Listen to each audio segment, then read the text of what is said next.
In the last class, we were discussing about the DC machines and in particular the DC generator.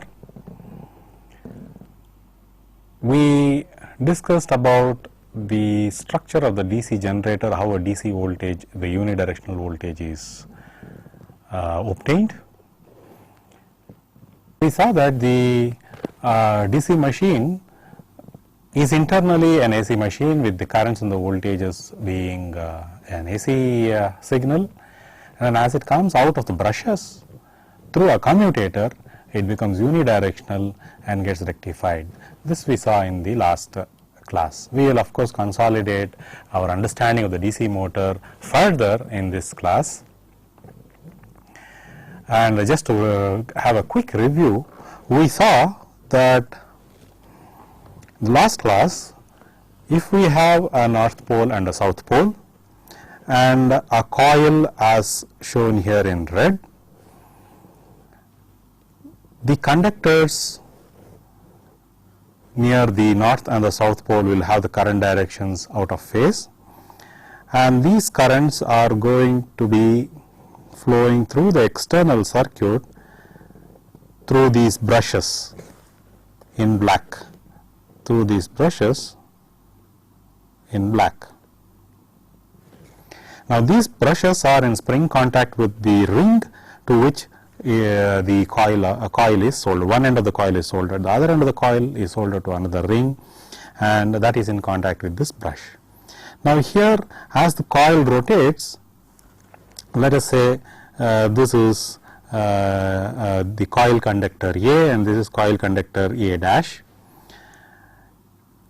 The current through A is positive, let us say this direction is positive, and as this comes into an orthogonal plane that is perpendicular to the north-south axis, then the current through A and A bar will become 0, and then on further rotation the current through A starts going negative and the current flows in the opposite direction in the external load.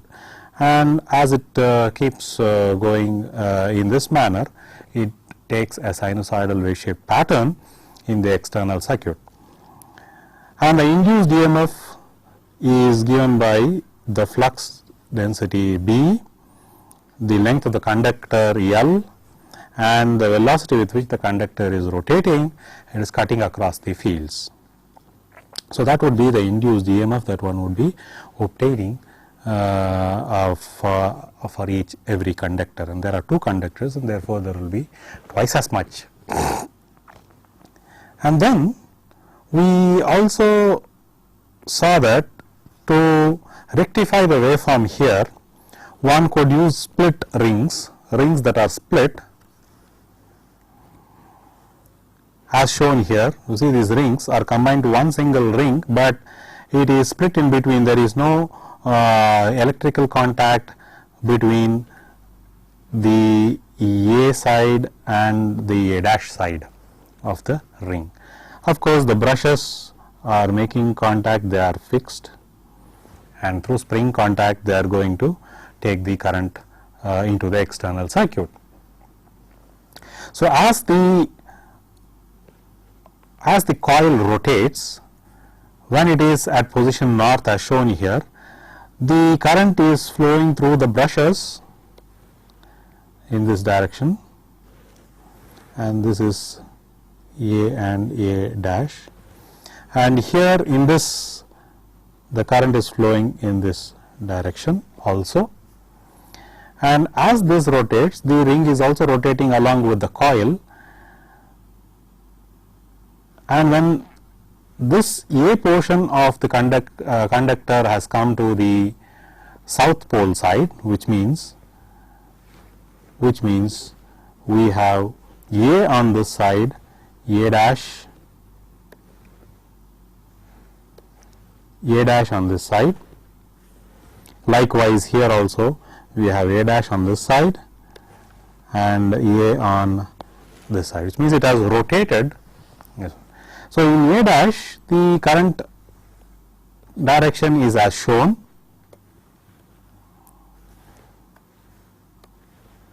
and in the external circuit also the current direction is as shown. through the brushes. Whereas here the current,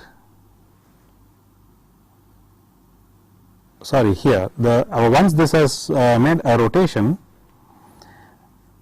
this would have gone to this point, that is the connection here, because A is connected to that slip ring,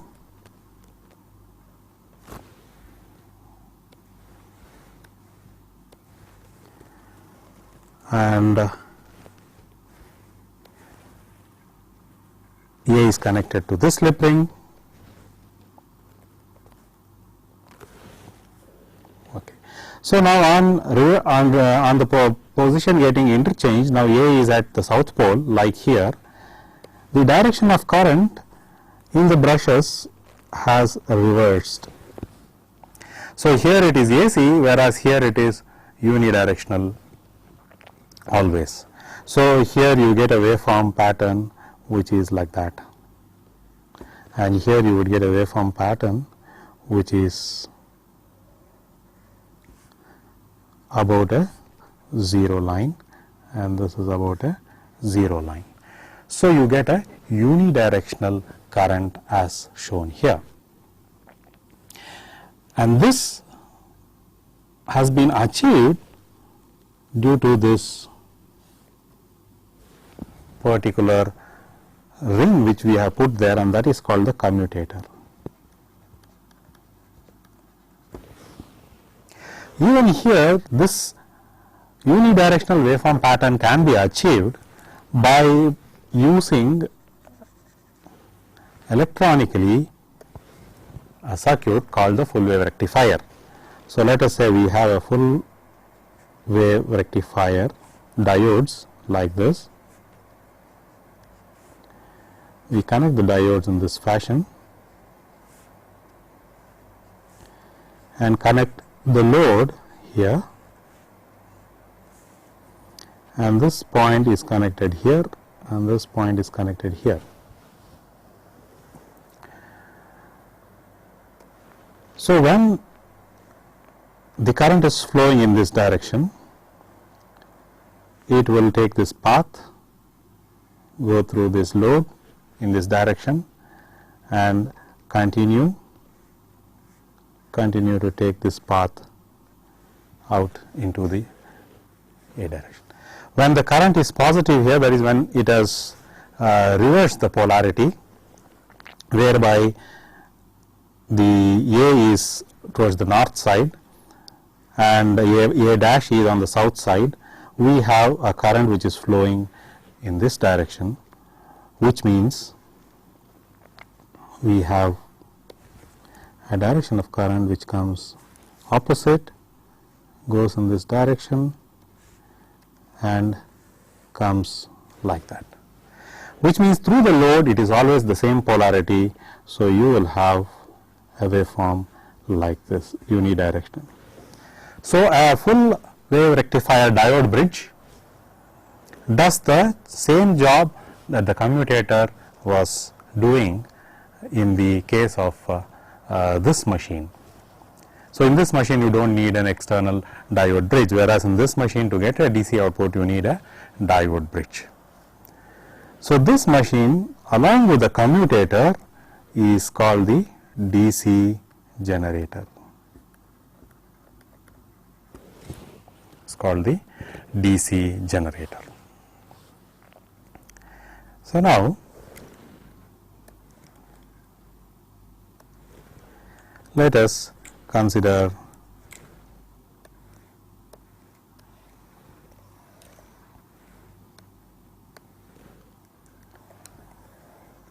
the machine with the commutator as shown here.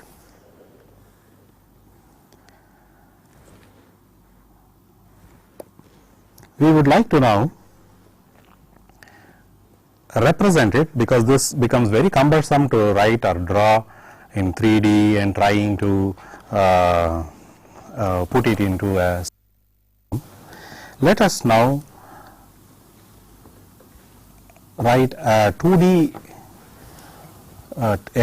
picture of this DC machine. So, we have the north pole and the south pole. Now, the conductor near the north pole, there is one conductor in the north pole, we show it in this fashion. There is another conductor in the south pole. If you take the cross section, we show it in this fashion. The current flowing into the paper or into the board, current coming out of the board. This is shown in this fashion. Now, the conductor can't be just floating in free air, it needs to be wound over a coil, wound over a core, and we represent the core.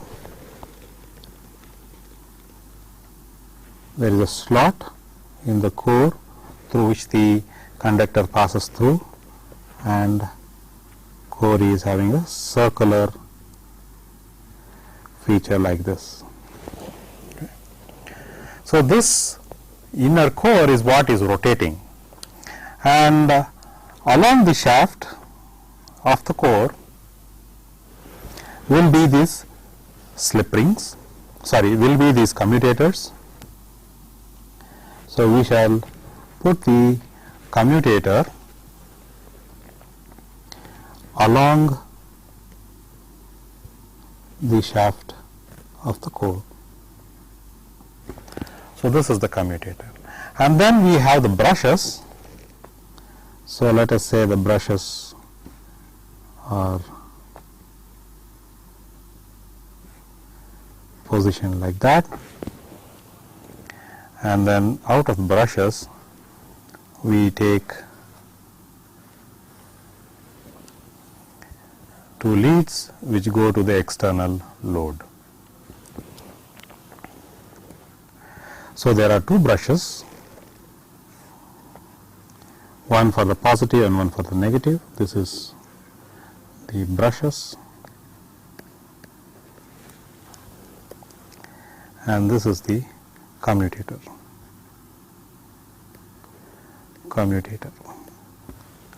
Now, we draw a line, vertical line here, indicating that this half of the commutator is not connected with the other portion of the commutator, it is insulated.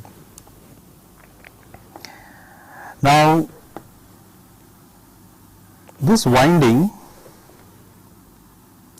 end, let us say,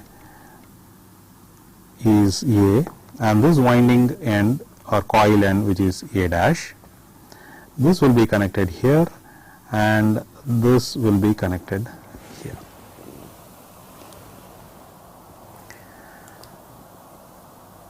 So, this would be how a 2D picture of a DC machine will look like. Let us consolidate this concept or this idea of this DC machine with more coils. Also understand that a coil here, meaning that there is one conductor or one wire which is being routed through like this, but it could have many wires. It could have, like in a transformer, many windings like this, and the ends are brought out. Okay. So, keep that in mind. So, this is one coil with one set of conductors opposite ends of the diameter of the core, diametrically opposite end of the core.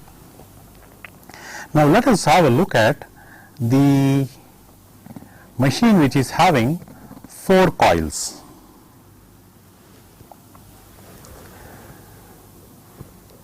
So, let us have, as usual, the north pole and the south pole.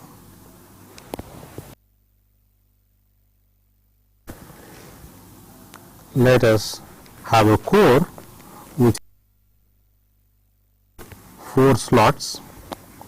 Let us first have a circular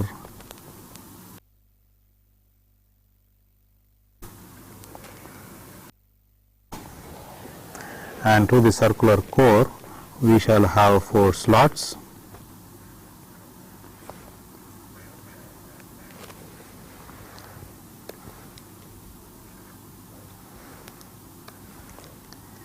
as shown here like this.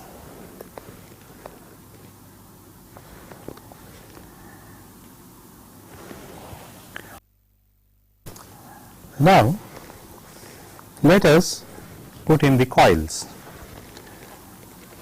So, let us have one coil here, A dash, B dash. Let us have one more coil with opposite phase. Likewise, we have one coil here and one more coil with opposite phase.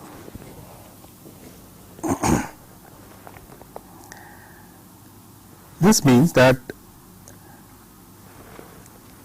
if there is a coil, let us say A dash, and then another coil here B dash, then again one more set of coil, let us say C dash, okay, D dash, which means A and C are wound on the same slot but having opposite direction of the coil winding. They are 180 degrees out of phase, which means at this point both these coils are near the north. Coil conductors are at the north pole and the other part of the coil conductors the south pole, which means if the A is having a direction of the current or an induced voltage in one direction, the induced voltage would be in the other direction because of 180 degrees out of phase.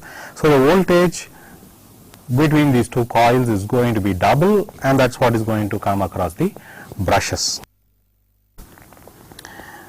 And then in between we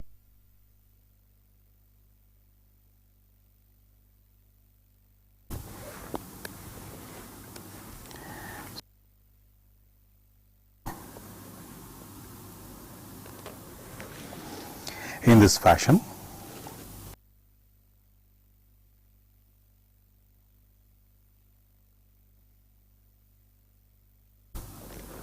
Four segments. So, the commutator is having 4 segments as shown here. Okay.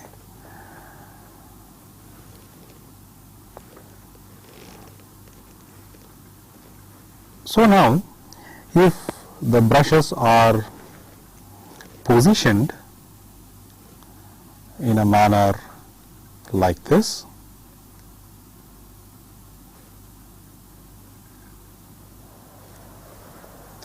and we make the connection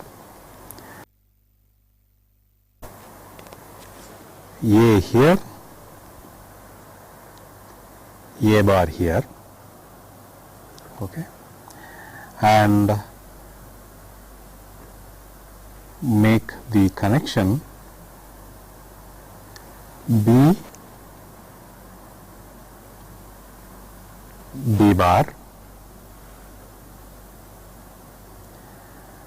and then you have C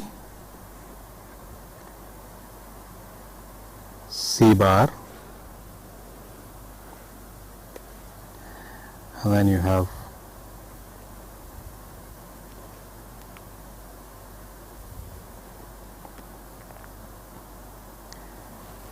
D bar cyclically. Now, this is still difficult to understand, this particular way of circuit, but this is how it would look like in when you cut open the motor. Redraw this slightly so that it becomes more understandable for us from the circuit point of view. N, yes. Now, let us have the commutator,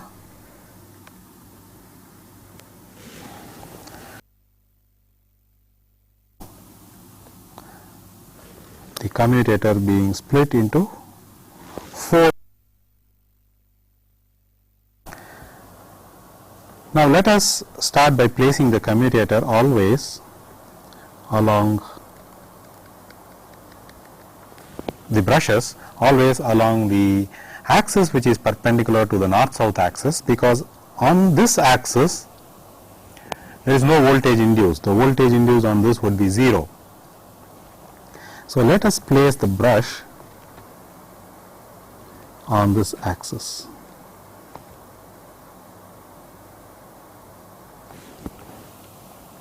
Okay. And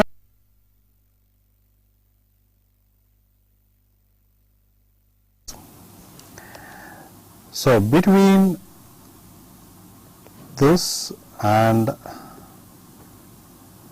this would be the A coil, let us say, which means this is A and this is A dash coil ends which are connected. They are actually in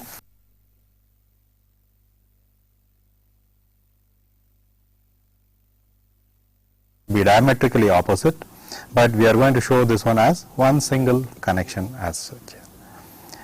And then between this and this we connect the coil B, let us say, this coil B with B dash. You see,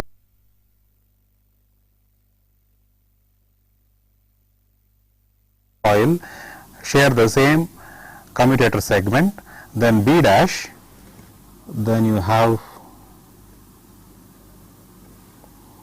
C dash, B dash and C share the same commutator segment, and then you have D dash. But notice that, but just be aware that B and B dash are two coil ends which are diametrically opposite on the core, but you are bringing it and then interconnecting it in this fashion. This is much more easier to understand from the circuit point of view. So the starting of the coil, you are starting at one commutator segment, the other, it is connected to the immediate next commutator segment, the other end of the coil.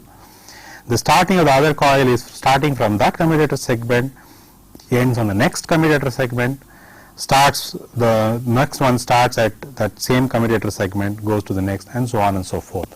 So this way the winding pattern for the 4 coils are shown.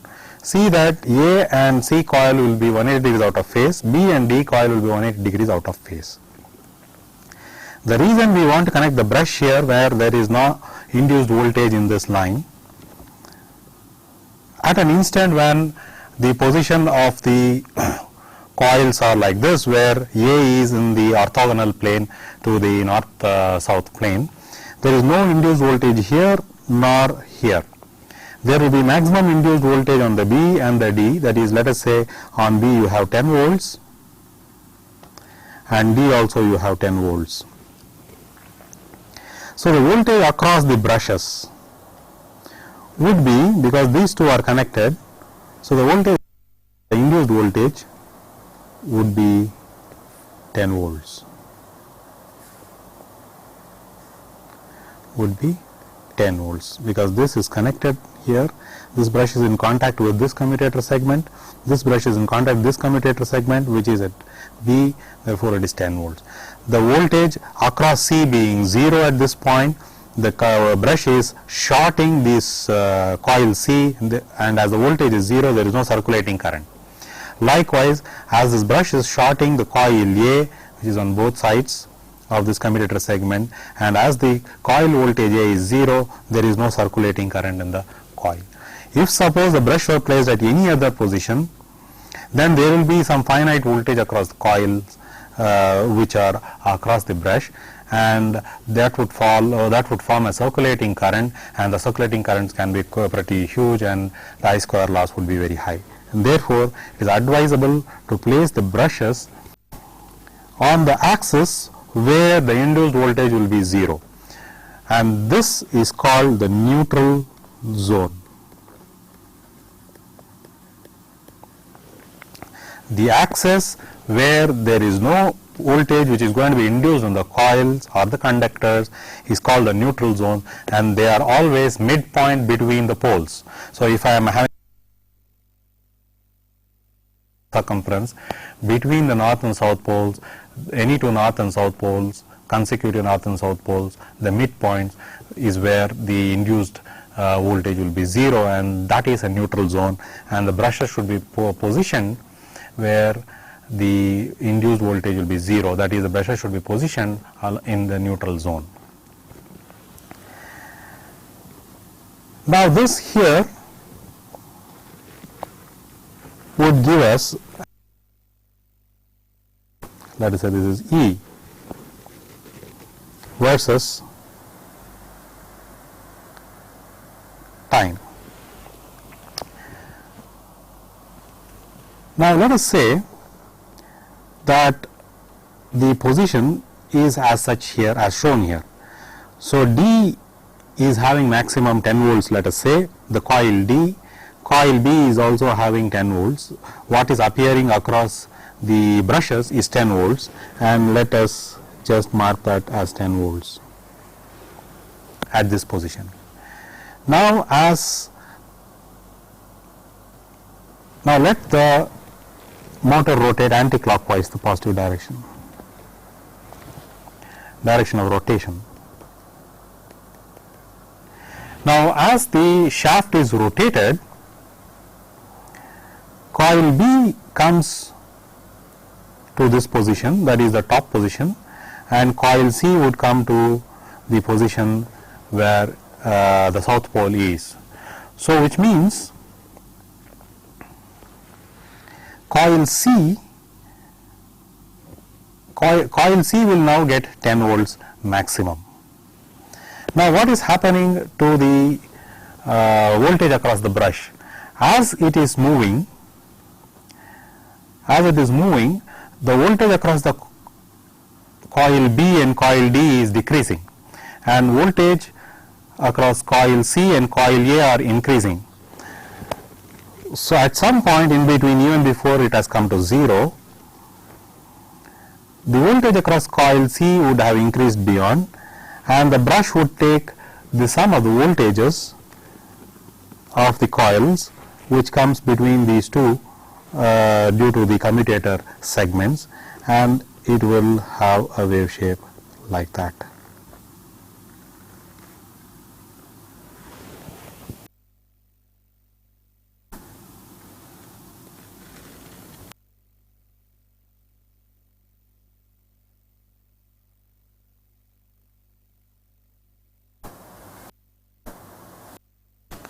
In the case of the 2-segment commutator, but in the 4-segment commutator where you are having 4 coils, the coil voltages are like that.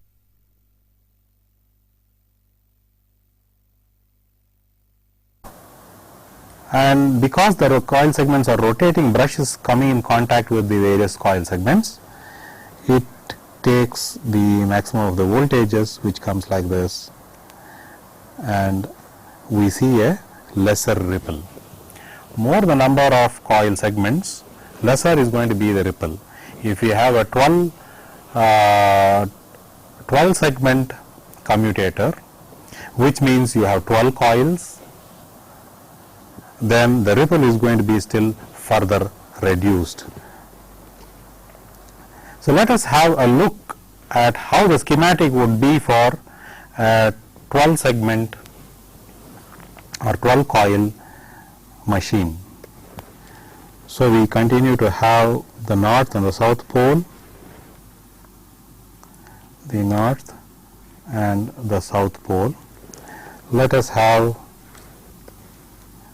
a reasonably bigger diameter circle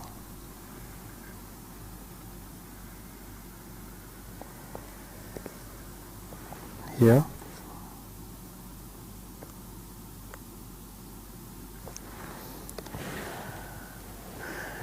and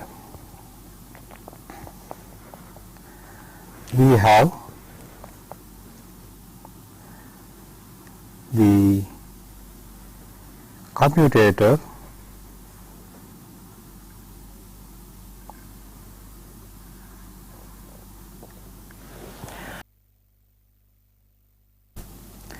which is now having 12 segments.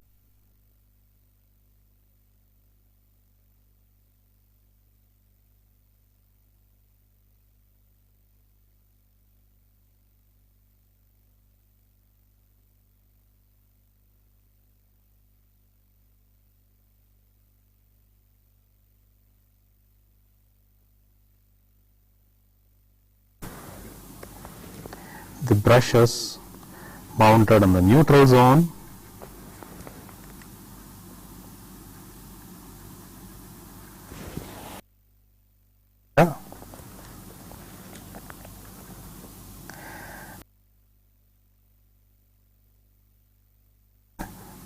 we have 1, 2, 3, 4, 5, 6, 7, 8, 9, 10, 11, 12. We have the commutator. There should be 12 slots on the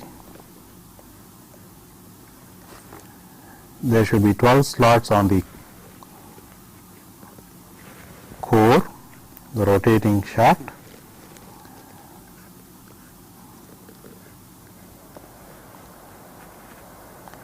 as shown here.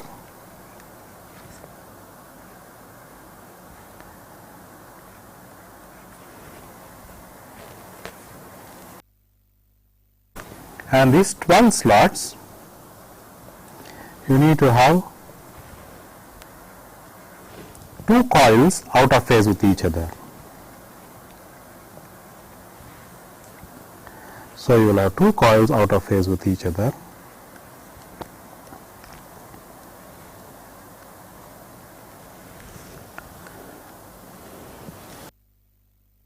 So we will have 12 coils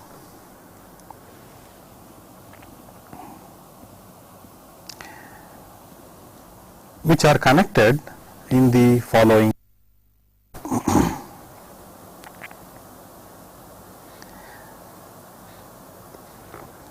So let us put the schematic. So coil 1, coil side 1 and 2. So each coil is having 2 sides which are the there on diametrically opposite ends of the core. So let us say this is coil 1 coil, then the let us say A dash, and then another coil is connected in this fashion.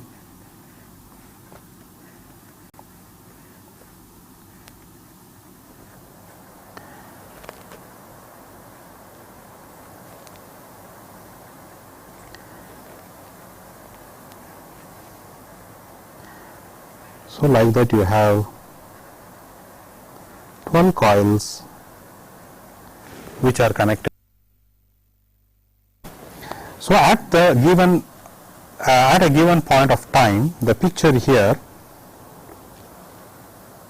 let us see the voltage. The voltage across this is going to be 0 volts because this is at an orthogonal axis with respect to the north-south axis. The voltage here is going to be 0 volts. The voltage here could be probably, let us say, 10 volts. The voltage here is going to be 10 volts. Let us say the voltage here is 8 volts and the voltage here is 5 volts. The voltage here is 8 volts, 5 volts. So you have 5 volts, 8 volts, 10 volts, 8 volts, 5 volts. Symmetrically this. The voltage across the brush. So the voltage across the brush, let me bring out the brush leads outside here. The voltage across the brush, let us say this is positive and was the negative, is, you see that all these conductors all these segments are connected through the coils. So between 2 and 3 you have 5 volts, 3 and 4 you have 8 volts, 4 and 5 you have 10 volts, 5 and 6 you have 8 volts, 6 and 7 you have 5 volts, and then between 7 and 8 0 volts. So across the brush it is summation of this 5 volt coil plus 8 volt coil, 10 volt, 8 volt, 5 volt. So that would lead to 16 plus 10, 26, 36. So that will be 36 volts at this particular point. So you will see that the ripple here will be much lesser than in the case of the 4 coil DC machine. Now just imagine that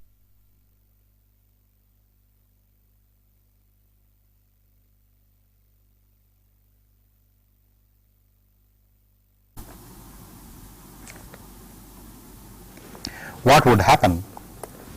So the brushes are no longer here,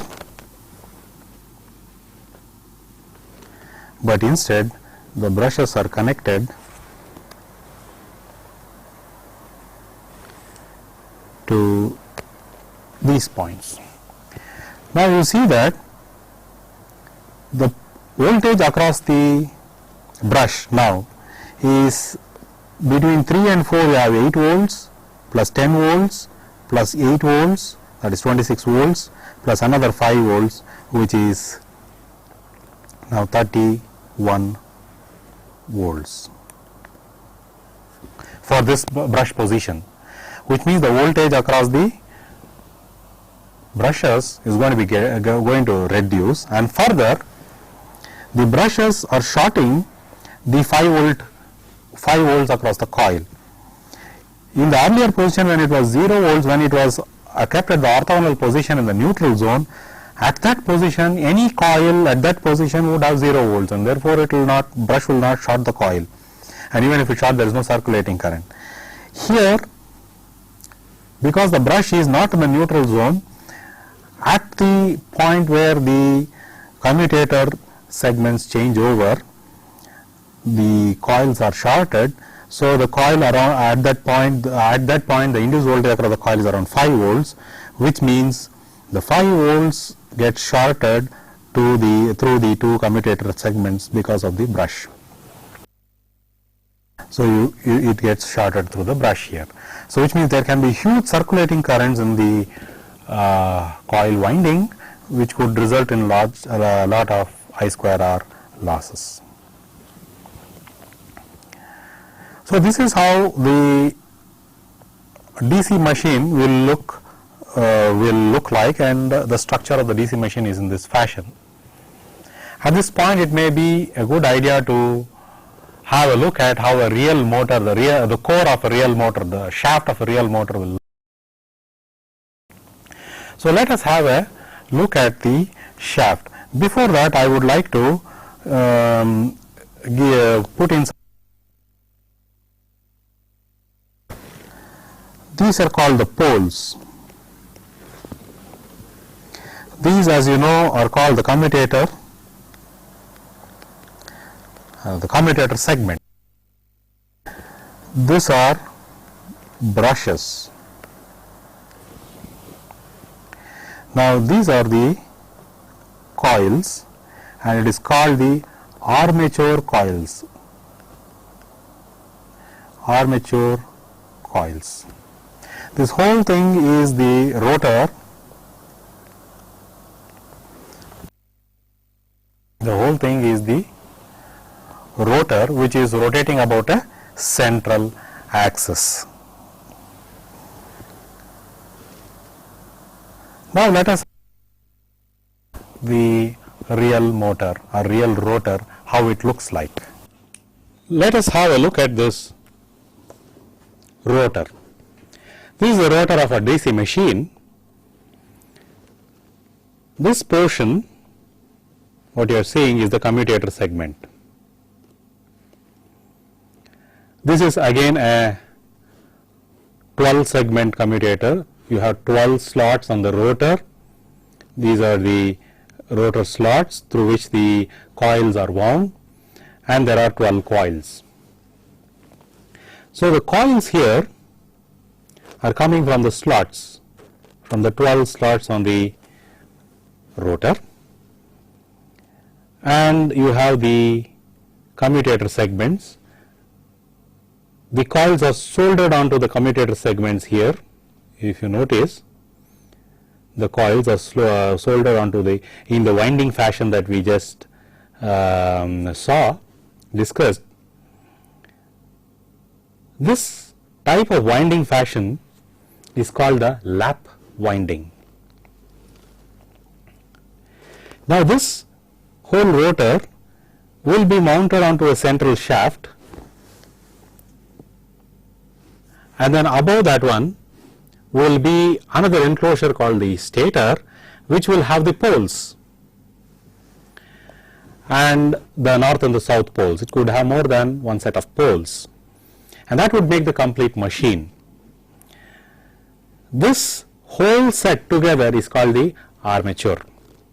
So, the armature consists of the core, and that is also laminated here, again because as we were explaining during the time of the transformers, the laminations are used to reduce the eddy current losses. This portion is the coil ends which are joined to the commutator segments. The brushes will come in contact at this copper surface of the commutator segments. So, the brushes will come in contact like that. It will be spring loaded. We will have a look at that in a different machine. You see that this is the armature which is fully mounted onto a yoke, and this is a complete motor which you see here. The shaft is capable of rotating here. So, when the shaft rotates, the commutator segments here, which are the coppery portions, make contact with the brushes. There are two brushes here on these two sides, and the commutator segments make contact with the copper coils by virtue of being soldered.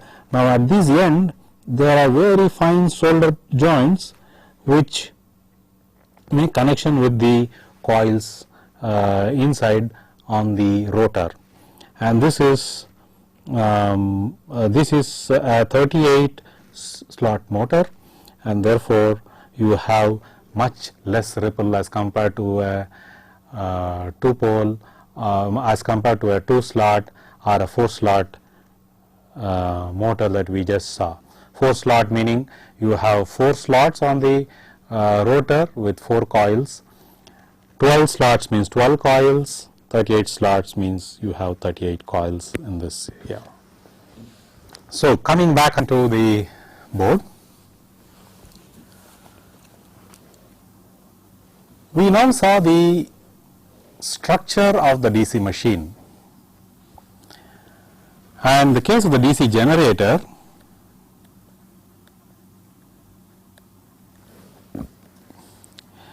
the power comes from the shaft. This is the shaft, the mechanical shaft, which is in the mechanical domain, enters the DC machine. This is the DC machine, goes through the magnetic domain and through the brushes. Through the brushes,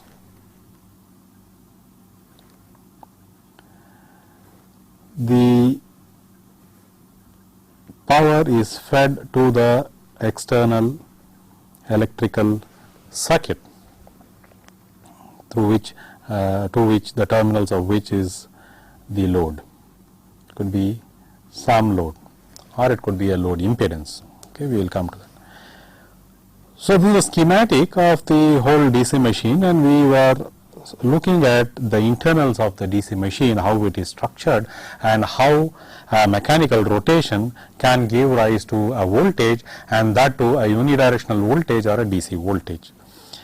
So, if we have many slots, many coils per pole, then the voltage across the load, the induced voltage across the load will be almost ripple free. It will have negligible ripple across the load.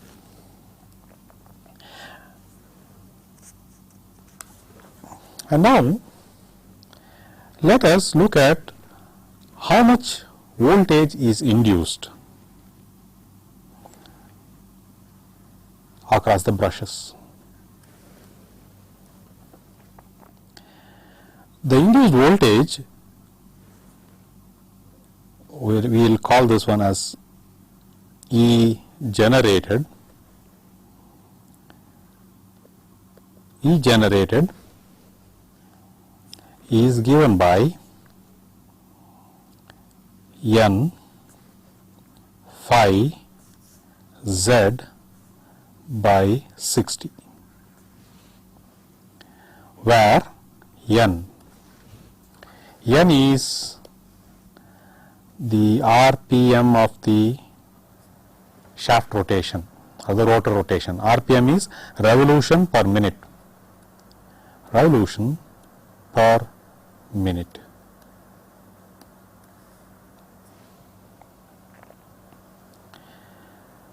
And phi is the flux per pole. This is in Webers. Notice that we have always put one pole set, one north pole, one south pole in all our discussions till now, but it is not necessary that it should be just one pole set. There could be many pole sets. So, the flux phi is the flux per pole, and Z is the total number of conductors on the armature, is the total number of conductors in the armature.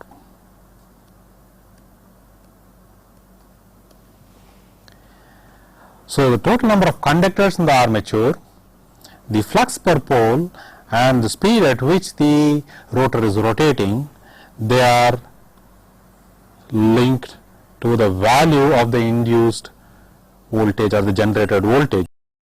So, the generated voltage Eg is actually derivable from the alternate Faraday's law of electromagnetics, the equation which we have been using in the DC machines, E which is equal to B L V, where B here is the flux density,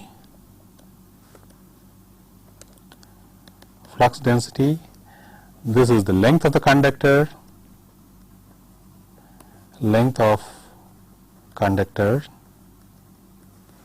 and this is the speed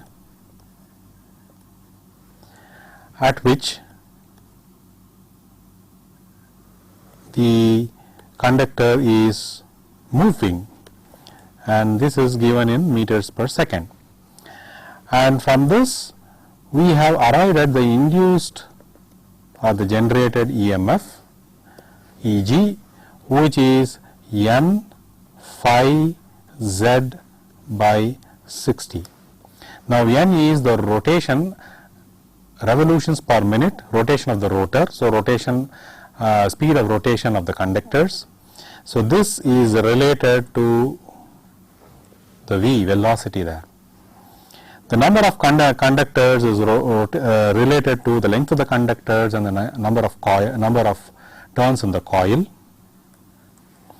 and then the flux of course is related to the B. So, starting from this equation, E is equal to BLV, the Faraday's equation or from the law of electromagnetics, one can derive this equation. Now, let us consolidate this understanding of this equation with a simple example, which will give us a better idea of using the equation.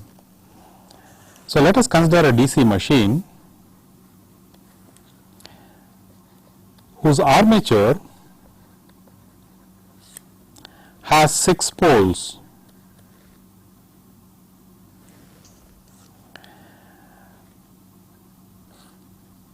And the speed at which the armature is going to rotate will be 600 revolutions per minute.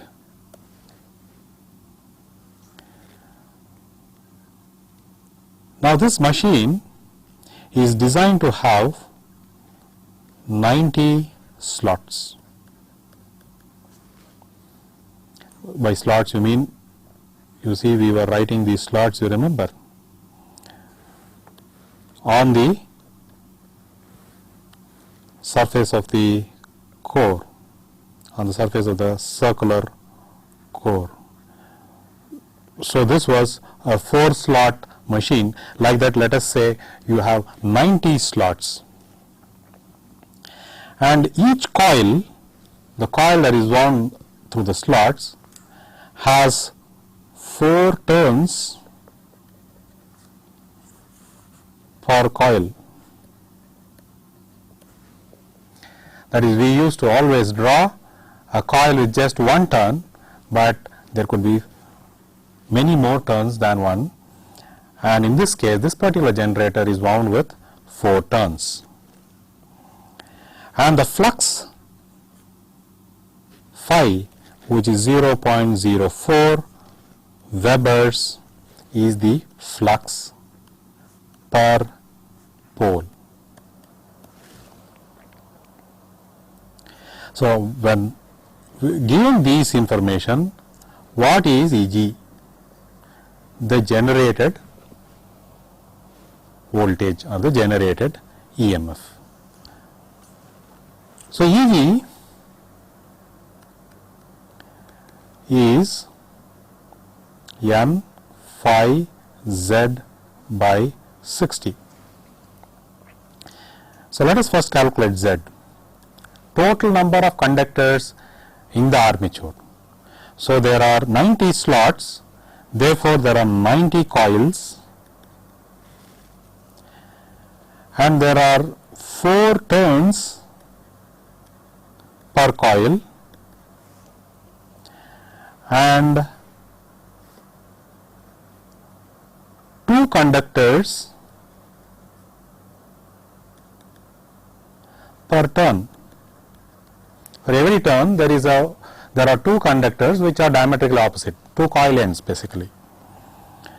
So this means this equals 90 into 4 into 2, which is 720 total number of conductors. The speed n is 600 rpm, and therefore Eg is 720 into 600 rpm into 0.04 Webers flux per pole divided by 60, which is equal to 288 volts. This will be the induced EMF across the brushes of the generator of this particular DC machine, which has the specification as given here.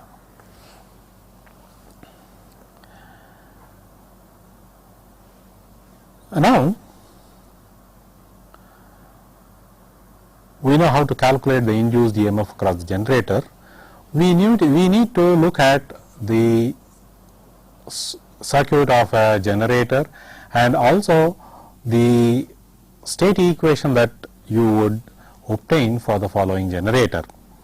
The general state equation, that is in the form x dot is equal to x plus bu, y is equal to cx plus du, so that you can do any analysis on any type of generator, because all generators, DC generators, fall under the similar constructional principles and operational principles, and thereby they can be mathematically modeled.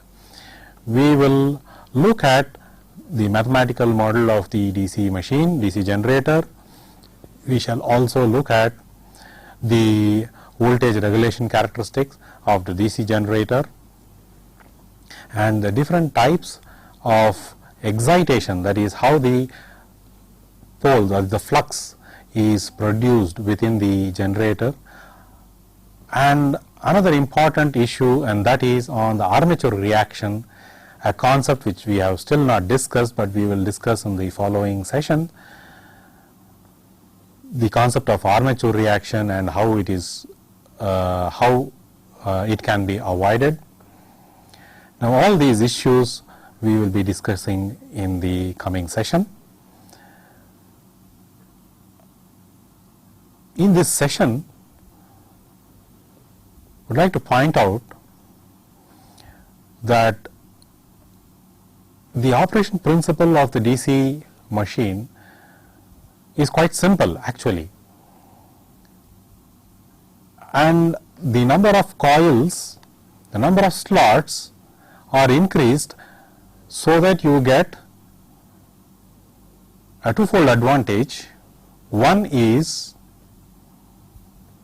the increase in voltage across the brushes, because each coil between the brushes there are now going to be more number of coils, and therefore the induced voltages of all these coils are going to add up and then come across the brush voltage, as we saw in the discussion today.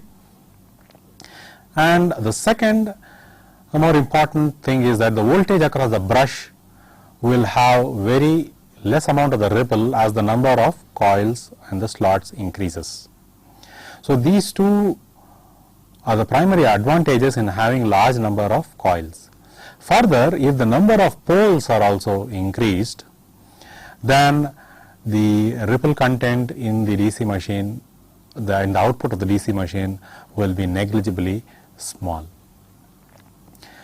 So we shall continue in the next class trying to consolidate on the mathematical model of the DC machine and the other aspects that I mentioned, like the armature reaction and the voltage regulation curves and the output curves. Thank you.